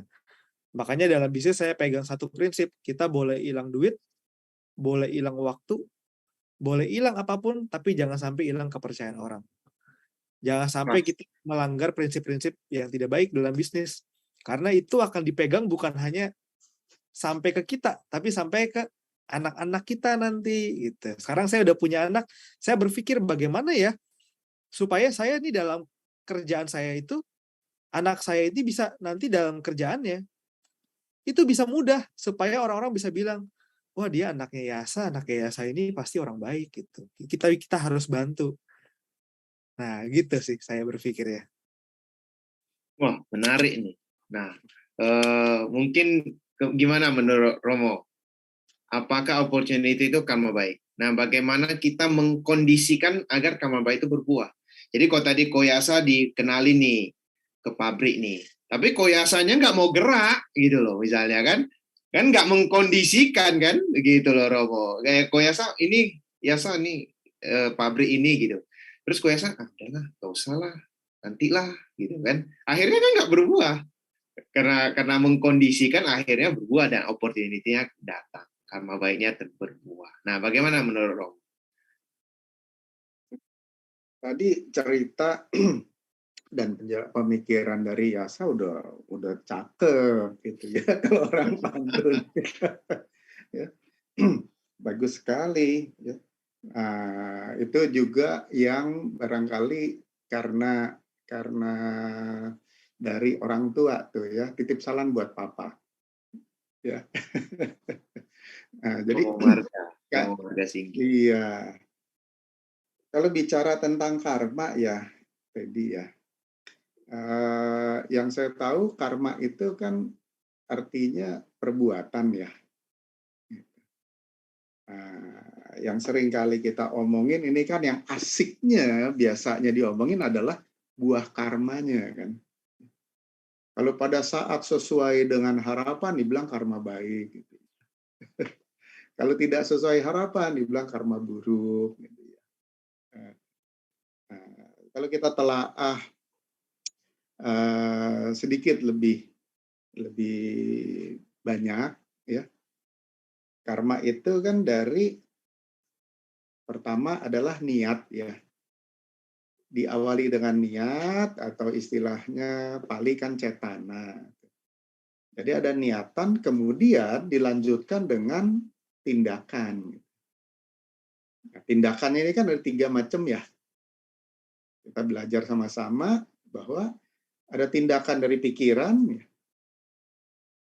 ada tindakan dari perkataan, kemudian tindakan dari fisik tubuh. Nah, semuanya ini kalau dia selaras, ya, maka akan menghasilkan juga hasil yang serupa. Gitu. Jadi kalau niatnya cetananya baik, positif, kemudian tindakannya positif, maka akan menghasilkan ya, resultnya juga sesuatu yang positif. Demikian juga sebaliknya. Kalau niatnya negatif, biasa kemudian kan akan membawa kepada pemikiran negatif ya. Pikirannya pelopor. Kita belajar gitu kan. Dari pikirannya negatif, kemudian tindakan juga jadi negatif. Ya resultnya negatif. Nah, apa yang didapat kemudian? Kalau misalnya dibilang tadi hoki atau apes dan sebagainya, ya kalau dari rumusan karma ya itu adalah karma. Gitu. Simple aja. Kita akan dapat jelek atau dapat buruk, ya itu kan buah dari sebelumnya ya. Jadi apakah hoki itu karma? Hoki adalah karma, buah karma, apes juga buah karma. Dan tidak hoki, tidak apes juga buah karma sih. Ya kan? Ya. Bukan berarti nggak dapat rezeki atau dapat rezeki cuma itu doang gitu ya. 2 kontinum. Di tengah-tengahnya juga sepertinya buah karma juga sih. Kita bisa sekarang ini ngobrol bertiga, itu juga kan buah karma ya. Ada ikatan karmanya ya Romo ya. Iya, ikatan karma dibilang ya. Gitu. Jadi menarik sih kalau Dhamma itu ya, kita sama-sama semua kan tahu ya, Dhamma itu ya kehidupan sehari-hari adalah Dhamma itu ya. Ya kan? Apa yang Yasa dapat sebelumnya ya, itu juga buah karma kan. Kenapa Yasa terus dapat? Ya karena Yasa anak baik sehingga Pak Marga mau bantu Yasa. Aduh. Gitu. Coba Yasanya nakal. Mungkin pada saat itu papanya ingat Yasa nakal nih gitu ya. Kamu dikenalin nih. Udah jangan kenalin dah. Gitu ya. Tapi bukan Yasa lah ya gitu. Si Anu gitu ya nakal. Aduh, kalau kenalin nanti jangan-jangan saya jadi jadi sulit, jadi malu dan sebagainya kan gitu ya. Gitu. Jadi apakah itu semata-mata buah karma dari orang tua? Iya. Terus apakah menetes gitu ya? Iya, netes. Ya netesnya dari orang tuanya yang kasih sesuatu ya. Terus anaknya juga kan berupaya. Ya. Jadi anak baik ya. Makanya dibantu deh.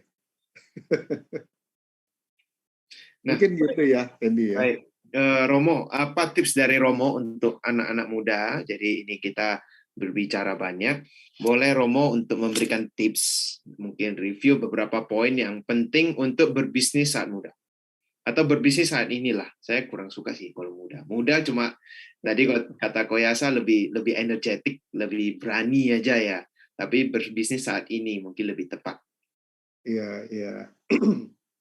Tipsnya adalah ya, ya ini bukannya tips, bukan ngajarin lah ya. Tapi dari yang saya tahu, yang saya baca, yang saya lihat ya, yang saya dengar ya. Jadi kalau kita mau punya usaha, mau bisnis, lakukanlah segera, jangan nunda. Apalagi sekarang tadi bilang kan, wah dunia online ya, wah itu segala macam informasi terbuka ya. Kalau kita punya sesuatu, ide, pemikiran, kita nggak lakukan, paralel di bagian lain dari keberadaan kita, orang lain melakukan. Peluangnya udah berkurang. Ya. Jadi lakukan langsung karena peluang selalu ada. Tinggal ditambahkan dengan perhitungan. Ya. Jadi jangan kita jalan tanpa perhitungan. Serta selalu punya cetana yang baik, niatnya baik. Ya. Lakukan bisnis dengan baik, kalau cetananya baik, pasti melakukannya baik. Ya. Nah, nanti hasilnya juga pasti akan baik kok. Ya. Kita nggak bisa, jangan khawatir. Selama kita punya niat baik dan semangat yang baik, nanti pasti ada yang bisa bantu. Yang pasti tinggal kontak Teddy aja, nanti banyak yang bantu. Baik Romo. Nah, ke Koyasan mungkin nanti tips sebelum tips ya. Apa sih Koyasa bisa Koyasa mau secanggih itu loh gitu loh. Mungkin kepepet ya, tapi kecanggihan Koyasa itu out of the box itu gimana sih bisa out of the box di usia yang begitu muda? Until now lah. Makanya beliau dapat penghargaan Forbes Under 30 Romo, itu memang pas banget. Memang ya. Saya kasih jempol dulu dah. Sama-sama ya Romo ya. Tuhan ya. Saya sih sejujurnya tidak merasa apa yang saya lakukan ini canggih sih sejujurnya Ko Teddy. Dalam arti misalnya gini, yang saya lakukan tuh bisnis sepatu. Bisnis sepatu tidak ada inovasi secanggih orang bikin aplikasi, menemukan aplikasi misalnya kayak Gojek atau Tokopedia atau yang lain gitu. Bikin skin tanpa kuliah. Masalahnya Bill Gates tuh jenius. Iya. Nah, Anda tidak jenius. Jadi kita jangan menyamakan diri kita sama Bill Gates, sama Mark Zuckerberg gitu. Kebetulan nih, Ko Teddy, saya punya partner. Partner saya itu lulusan Harvard. Jadi saya tahu betapa susahnya masuk Harvard. Bagaimana dia menyiapkan banyak sekali essay. Pas lagi interview juga saya nonton. Jadi saya bisa bilang, dan saya tahu partner saya ini sangat amat pinter. Jadi saya bisa bilang, lu kalau yang bilang, ngapain kita lulus kuliah, Bill Gates aja drop out bisa sukses. Masalahnya dia drop outnya dari Harvard. Nggak usah lulus dari Harvard juga udah pinter gitu kan. Udah bisa masuk aja udah jenius. Nggak usah lulus, mungkin bisa jadi drop outnya Harvard sama lulusan terbaik kampus dia masih lebih pinter drop outnya Harvard. Gitu. Jadi dalam arti saya pengen bilang, kalau kita sadar diri kita punya kesadaran dalam diri kita ini kurangnya di mana. Jujur aja sebenarnya saya tidak pernah merasa canggih karena yang saya lakukan itu biasa-biasa aja. Saya bisnis sepatu, bisnis skincare, digital marketing. Cuma ya saya pengen belajar, saya pengen cari tahu, saya berusaha untuk kerja lebih keras.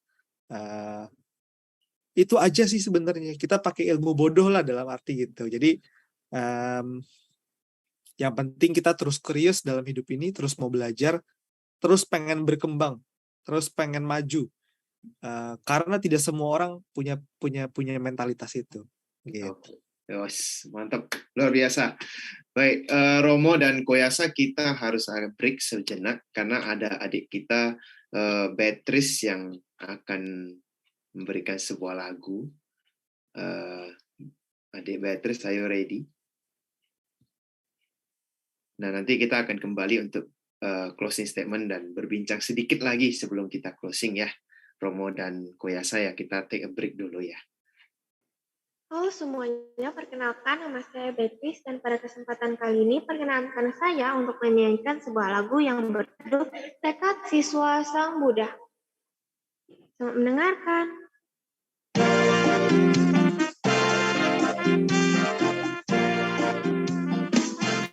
Dalam hidup ini tiada yang abadi, maka jangan tinggi hati terlebih lupa diri.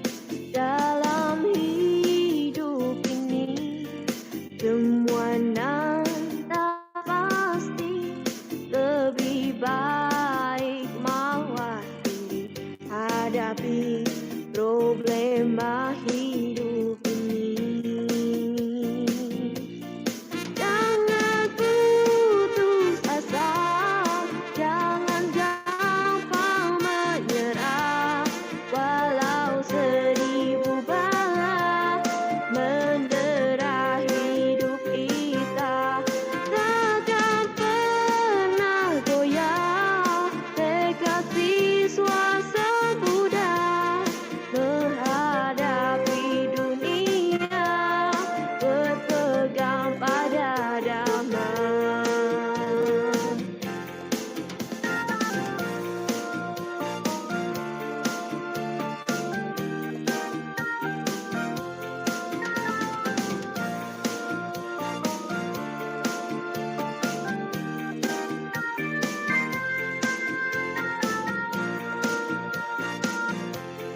Dalam hidup ini tiada yang abadi, maka jangan tinggi hati terlebih lupa diri.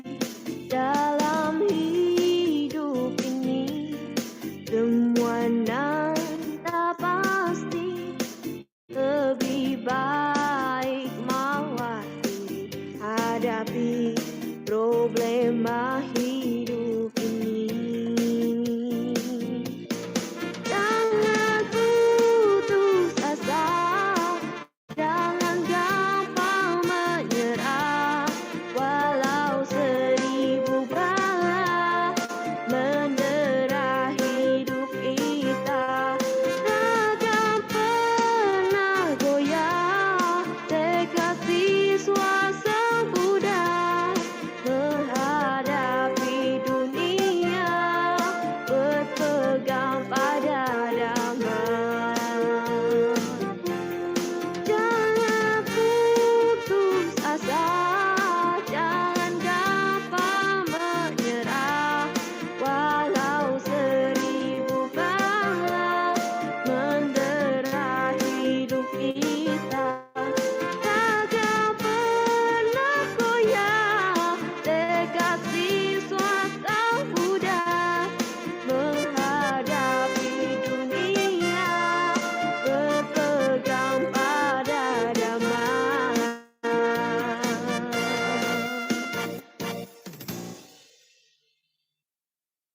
Terima kasih. Baik, terima kasih Saudari Beatrice. Nah, Koyasa dan Romo Suherman, kita dokumentasi dulu ya. Saya mulai dari Romo Suherman dulu. Berikan senyuman terbaiknya. Silakan berikutnya ke Koyasa. Nah, adik kita Beatrice. Lalu saya sendiri. Oh, lalu kita semua deh. Ayo silakan Bapak Ibu, silakan untuk on cam. Kita akan dokumentasi. Jarang-jarang nih sama Koyasa nih. Oke, 1, 2, 3. Hai. Kita lanjutkan Romo dan Koyasa. Maybe this is the last question waktu kita juga sudah sangat mepet, udah terakhir. As the closing, sebelum closing statement dulu ke Koyasa dulu. Koyasa, apa peluang bisnis ke depannya? Apa bisnis yang prospek ke depannya? Atau tidak ada yang prospek? Just do it. Silakan kok. Oke. Kalau kita pengen mulai bisnis dari skala yang sangat kecil ya, dalam arti skala kecil tuh modalnya mungkin di bawah 100 juta. 100 juta gitu ya. Ya. Menurut saya sih nggak usah dipikirin peluang makronya kayak gimana. Oke. Industri apa yang lagi maju, ke sektor mana gitu. Nggak usah dipikirin, bakal pusing gitu. Dan akhirnya malah kita kebanyakan mikir. Ya. Kecuali kita mau keluarin uang 10M, 15M gitu. Untuk mulai bisnis harus ngelihat sektor makronya dulu, industrinya seperti apa, peluangnya seberapa besar, transaksinya seberapa besar. Tapi kalau kita pengen mulai bisnis kecil-kecil, mau bikin kuliner, apapun itu, mau ayam goreng, mau bakso atau apa, ya. hajar aja. Oke. Yang paling bagus itu ngelihat peluang itu bukan lihat dari sektornya sebenarnya dari mana, tapi ngelihat di sekitar kita butuhnya apa. Oke. Misalnya saya pengen bikin kuliner di daerah rumah saya. Maka sebenarnya paling bagus itu adalah ngobrol dengan semua orang yang ada di situ. Iya. Gitu. Bukan yang ngelihat, wah ini kira-kira apa ya, kita cuma mikir-mikir doang atau baca riset mana yang paling bagus gitu. Jadi ngobrol sama orang yang ada di sekitar, mana yang, apa sih yang kalian butuhkan, lu sukanya makanan apa sih yang kayak gimana gitu. Itu adalah riset paling bagus sebenarnya. Oke. Baik, thank you so much Ko Yasa. Nah, kita ke Romo Serman. Romo, the same question. Apa bisnis yang prospek ke depannya? Bisnis yang serius mau dilakukan sekarang. Oh, oke. Great. Really great. Ya. Jadi apapun juga pasti jalan kalau dilakukan. Kenapa yakin? Yalah, orang Indonesia ada lebih dari 270 juta gitu. Ya. Jadi mau soal makanan ya semua 200, jadi ratusan juta perlu makan. Pakaian ratusan juta perlu pakaian. Ya. Gadget sama jadi ya. Semuanya perlu. Ya. Even tanah kuburan aja juga bisa jalan kok. Peti mati aja bisa kok ya. Hubungin Yasa dan papanya. Itu dapat bisnis peti mati ya. Jualan kayu sengon aja diketok-ketok pakai paku bentuk kotak jadi itu dapat bisnis. Ya, jadi bisnis apa yang prospek? Semuanya prospek.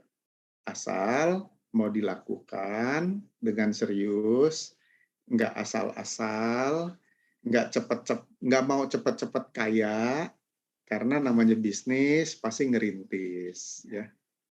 Pasti mulainya itu nggak seketika langsung laris, langsung gampang. Kalau awal-awal gampang, biasanya karena banyak teman yang bantuin. Terus mungkin sesudah 2 minggu rada sepi, jangan terus putus harapan. Atau temannya makin banyak, bulan kedua mulai sepi, jangan stop semangatnya. Jadi segera mulai, lakukan terus dan terus dan terus ya sampai sukses. Kalau belum sukses jangan berhenti. Kalau udah sukses jalan lagi. Seperti itu. Memang spiritful ya. Dua narasumber kita ini spiritful ya. Mantap nih. Ada Ko Yasa dan Romo Serman selalu spiritful. As the closing hal lah mungkin Teddy ya. Ini juga nih saya share juga yang sering juga saya temuin ya, terutama kalau di kampus ya, serta kalau bantu teman-teman UMKM, ya, itu adalah jangan cepat-cepat uang dagangan dipakai buat konsumsi sendiri. Ya, jadi uang dagangan jangan dipakai buat belanja. buat belanja dagangannya boleh, ya, buat bisnisnya boleh, tapi jangan buat pakai sendiri, ya, seperti itu. Oke, baik. Itu tips yang baik. Itu tips yang baik dari orang yang sangat berpengalaman. Nah, sebagai closing statement, apa harapan Romo ke depannya untuk anak-anak muda ataupun siapapun yang ingin berbisnis? Apa harapan Romo? Oke, harapan saya semoga semua pemuda-pemudi Buddhis ya, tidak ragu untuk melangkah apapun yang ingin dilakukan, asal baik. Mau jadi pebisnis, very good. Mau bantuin orang berbisnis, juga good. Ya, seperti itu. Yang penting apa? Lakukan dengan niat yang baik dan belajar terus supaya ada kemajuan setiap hari. Ya. Jangan menunggu dikasihani, tapi berkontribusilah. Seperti itu ya, Teddy. Oke, baik. Terima kasih Romo. Nah, kepada Koyasa, the same question. Apa harapan Koko ke depannya untuk orang-orang muda ataupun siapapun yang akan merintis pekerjaan, merintis usaha, atau yang sedang berusaha? Apa harapan Koko? Apapun yang teman-teman kerjakan sebenarnya, mau itu bisnis, profesional, atau profesi apapun itu, kita nggak harus menjadi yang terbaik di sana, tapi lakukan yang terbaik, gitu. Belum tentu semua orang berusaha menjadi yang terbaik aja nyampe jadi yang terbaik, tapi at least kita punya usaha menjadi yang terbaik, punya mimpi jadi yang terbaik. Urusan nanti jadi yang terbaik mah belakangan, nggak apa-apa, nggak capek juga. Kayak kita kan selalu sebagai umat Buddhis, kita selalu bertekad mencapai nibbana. Tapi apakah mungkin di kehidupan sekarang mencapai nibbana? Kayaknya sih belum tentu ya. Tapi yang penting kan kita punya tekadnya dulu, kita punya mimpinya, kita punya niatnya. Sama juga dalam hidup ini, apapun kerjaan kita, urusan kita mau jadi yang terbaik mah nggak penting. Tapi yang penting prosesnya kita jalankan dengan terbaik. Hasilnya nanti belakangan. Oke. Baik. Thank you so much Koyasa dan Romo. Nah, Bapak Ibu, saya akan rangkum seperti biasa. Kalau saya moderatornya, saya akan merangkum dengan sebuah puisi. Menyadu secangkir kopi, berbisnis saat muda. Mari kita seduh kopi kita, berpikir untuk berbisnis sejak dini. Mari kita siapkan kopi pilihan kita, memetakan bisnis terbaik kita. Kopi kita sudah siap, kita sudah dapat melihat kesempatan. Kesempatan untuk membuka peluang. Peluang yang membawa harapan, harapan yang membawa kita ke arah yang lebih baik lagi. Kopi kita minum perlahan, bisnis kita mulai berkembang, menyejahterakan banyak pihak, membuka peluang bagi lebih banyak orang, agar semuanya berbahagia. Secangkir kopi telah selesai diminum, harapan berubah menjadi kenangan, kenangan indah yang berkesan.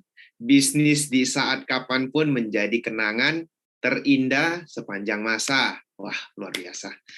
Nah, berikutnya kita akan minta ke Romo Suherman untuk Patidana ya Romo ya. Boleh ya Romo untuk memimpin Patidana dan melimpahkan setelah kita melakukan banyak kebajikan, kita akan melimpahkan jasa-jasa kebajikan ini kepada leluhur dan orang malu-malu yang membutuhkan. Silakan Romo. Baik. Mohon izin Yang Mulia Biku Sangha, Rama-Ramani, Bapak Ibu, teman-teman semuanya, mari kita sama-sama melafalkan Patidana. Ya. Punya sidani katasa, yana nyani kata nime, te sanca bagino hontu, satananta pamanaka, ye pia gunawantaca, maya mata pita dayo, ditame capya ditawa anye maja tawerino satta titanti lokasming te buma catuyonika panceka catuokara samsaranta bawa bawe natang ye patidaname anumodan tute sayam ye cimang napaja nanti dewa tesang niwedayung maya dinyana punyanang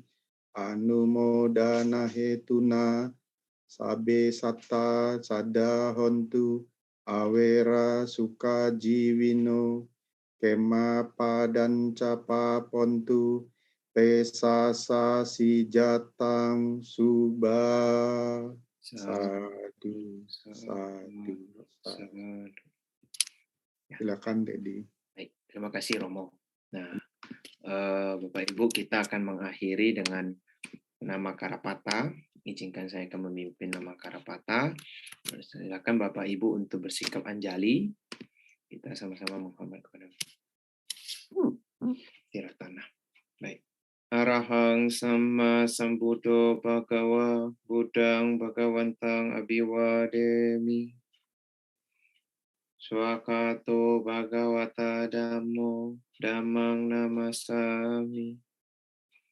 Supartipano bhagavato sawaka sangho sanghang namami.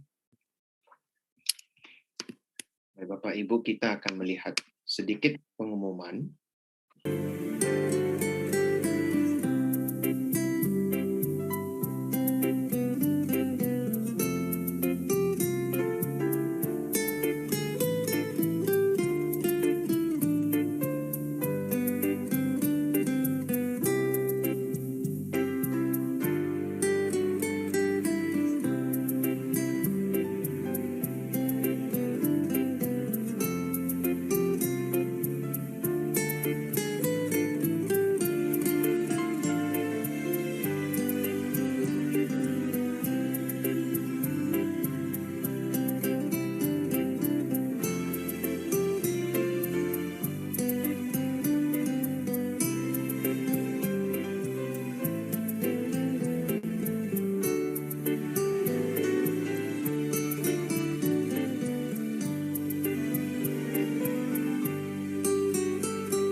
Akhir kata, saya akan menutup dengan sebuah pantun. Ketahuilah sejak dini, penting untuk terus belajar taat. Demikian diskusi malam ini, semoga mendapatkan manfaat. Baik, terima kasih Bapak Ibu yang sudah bergabung. Saya aturkan terima kasih kepada kedua narasumber top kita, Romo Suherman dan Kuyasa. Semoga kita bisa bertemu di lain sesi. Semoga kita akan membahas hal yang lebih menarik lagi.